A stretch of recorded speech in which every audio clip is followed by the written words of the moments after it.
Mike Bohn here at Extreme Couture with Chris Curtis, who is fighting Kelvin Gastelum April 8th, UFC 287. Hard training today. I see you guys all up in there. How's it going? Fun day today. I didn't die. Got my rounds in. It's one of those get that point in camps where like you think you suck more than you do, but my coach Nate Pettit here is like, you didn't suck today. Well, he's like, you didn't suck as bad as you think you did. So we'll take it. Coach, did he suck? No, he did great. He's hard on himself. What do you define a day for Chris that sucks? I mean, some days, just like you can't get offers, you can't do anything that you've been working on, get taken down or whatever, but that wasn't really the case. So all the fighters are really hard on themselves. They're all trying to be, top in their game, but he's extra hard on himself. So you gotta, hey, you're in fight camp, you're working out multiple times a day.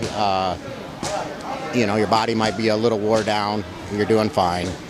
I got little man syndrome hardcore, so like I really don't like not doing well. So I have to ask you before we get into the fight and stuff. It was Sean Strickland's birthday yesterday, and at the end of practice, you gave him a nice box of gifts that included some Hennessy, a do-rag. What else do we have in there? We had grape drink, Hennessy, 2 do-rags, a pack of backwoods, a pack of Swishers. I was gonna get them some scratch-offs, but apparently they don't sell those in Nevada. Okay. But yeah, it's Black History Month, and Sean Strickland's officially not racist, as we've proven. So it's like, welcome to the black community. I was gonna say, I just did an interview with Sean. He was wearing the do-rag and holding the Hennessy. So I hope everyone out there who sees that isn't like, oh my god. He is now Deshaun Strickland. We have taken to call him Deshaun Strickland. I hope they don't cancel me alongside it. We're all fucked on this one, but it was worth it. It's hilarious. That's great. Well, you're a very good friend. That's very thoughtful of you. You know what? I was also driving around. I was like, this would be fucking hilarious. So that's what we did. He took it well. He's got a good sense of humor. And I don't know if you guys ever been to a fight gym, but this is any good fight gym's probably the most racist, not actually racist place ever. Like, we are brutal to each other, but it's out of love. So you got to have fun with it, man. You spend more time with I spend more time with these guys than my own family. So they really are like your family, and much like having a family, you start going in on each other really hard. Yeah, Coach, is that an accurate description? Like, have you seen this kind of stuff with these types of gifts and things like that? Yeah, they're always clowning on each other, making fun of each other. So it's fun times. There's my dad over there, Ron Frazier. Coach Ron over here, like looking disappointed, like a disappointed uncle. Looking like somebody's sad uncle. So, Chris, are we still salty about the fight card order for UFC 287? That blew up, that tweet of yours. Guys, I was born salty, I'll die salty. It's whatever. Really, man, people are really mad about that. You're like UFC people? No, the UFC's fine. The cool thing about the UFC is I work from the weirdest companies to where like I can say weird shit. And if somebody's mad at me, my boss calls me like, stop being an idiot. So I got to talk to Mick Maynard about it, and Mick made me feel better about it, man. It's the coolest thing about being in the UFC is like you get such. Well, other companies like one of the top 3 guys call you and like, why are you upset, Chris? So Mick Maynard talked to me, that was really cool. I got to, he kind of broke things down for me, so that was really nice of him to do that. Feel better about it. But I was born salty, I'll die salty. It's fine. But I pissed off a lot of like random fan people with that. Yeah, can you give me some insight to what Mick said? Because when you posted that, we did like the graphic on the MMA Junkie Instagram. Then I commented saying it's not the worst spot to be. The featured prelim on ESPN. There's a lot of eyeballs. It's not behind the paywall. And people freaked out at me. They're like thinking I was going against you. They're like, say it to Chris's face. Well, I'm here. We're talking about it right now, so you guys can all be quiet. But is it that bad of a spot? No, the same thing. Mick's like, there's a lot of eyes on it, so and so. It's a spot they use to drive up the pay-per-view. So you know what? I'll take it. Like, hey, it's guys, I started doing this 15 years ago. It was different. We didn't have the featured prelim thing and all that bullshit you guys got. And I gotta remember too, this is a TikTok generation, so they're gonna be mad about everything and like they'll defend their whatever. Fuck you guys, I don't care. But Mick explained it. It's not a bad spot to be in. It's a good spot. So fuck it, I'll do it. I'll go make my money. I'll go get my bonus, and we'll just keep grinding from there.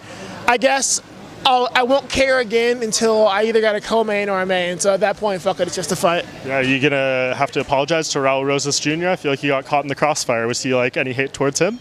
No, I know Rosas. I pick on him all the time for being a child. I tell him to the face all the time he's a child. I love the kid. I've never had a problem with him. Like, I've trained with him. I know his family. Like, we've never had beef at all. I've trained with him. I've helped him before. Like, I like Raul Rosas. I call him a kid all the time. He knows I think he's a child. He's a good, tough child, but he knows I think he's a child. So it's not against him. I was more mad at just the order. Yeah, he didn't fucking pick his fight spot. Yeah, fair play. Well, it's in the past now, so you are fighting Kelvin Gastelum. How's this one go down? What do you think, Coach? Yeah, I was going to ask you, Coach. Tell us. What's the game plan? Tell us everything you're going to do at the beginning. What am I allowed to say? Yeah. Anything, just hopefully for a good scrap. And Chris always wants a war, and Gastelum always brings it. So, tough guy. So, hopefully he can stay healthy and make it to the fight, and we'll have a good scrap. How do you win it? That's the thing, dude. Everybody's like, knock out Kelvin. I was like, guys, I think everyone has tried. I don't know that anyone has. Has he? I think he has been stopped by strikes maybe once, but I don't think it was like a clean knockout. I might be wrong. Apologies if I am, Kelvin. Was it the one when he got kicked by Woodley and his knee exploded? Or was that the other way around? That was against Carlos Condit, that Woodley fight. Yeah, I can't remember. I feel like he hasn't been, though. Yeah, I don't think he's been submitted. I don't think he's been knocked out. I don't think he's been knocked out, stopped by strikes. So everybody's like, knock him out. I'm going to try, but like, don't cross your fucking fingers on that one, guys, because he's a tank. But I love the fight, man. Like, one of the things I learned from the Jack fight is I didn't listen to my coaches there, and I really got to focus more on getting the win instead of just having this like epic cartoon battle that plays out in my mind. But every time I go out there, I'm wanting to have this blood and guts, Conan, He-Man battle. We both go to the hospital afterwards. So my primary focus is on winning the fight. Like we've learned from that mistake, whatever. But at the same time, this gets me excited because this is a guy that comes to battle. He's gonna, he'll battle. I know he's gonna come out and try to wrestle a little bit. I'm ready for that. But I think at the end of the day, he wants to sit down and bang it out, and that would be fucking great. Like, it's an awesome card to be on, to have that kind of fight. The fans will love it. And they want to drive up pay-per-view sales. Nothing drives up pay-per-view sales like two guys killing each other before the main card kicks off. So hopefully we get to put on that fight. I just want blood and guts. Yeah, and I saw you told my guys, MMA Junkie George and Goes, that you win this one. It's got to be a main event. That's the only option after this. Are we sticking true to that? Yeah, man, I'm really hoping I get like a fight night main event. Like, I think I've kind of earned it at this point. If I win right down the street. Like, it's down the street. Like, guys, why not? I'm not asking for a pay-per-view. Like, give me a fight night main event. I've seen weirder, like, you guys gave Imanov a main event. Like, give me an main event. Like, God, if he gets one, I get one. I think we'll leave it there because that's the most truthful thing you could say. So fair play.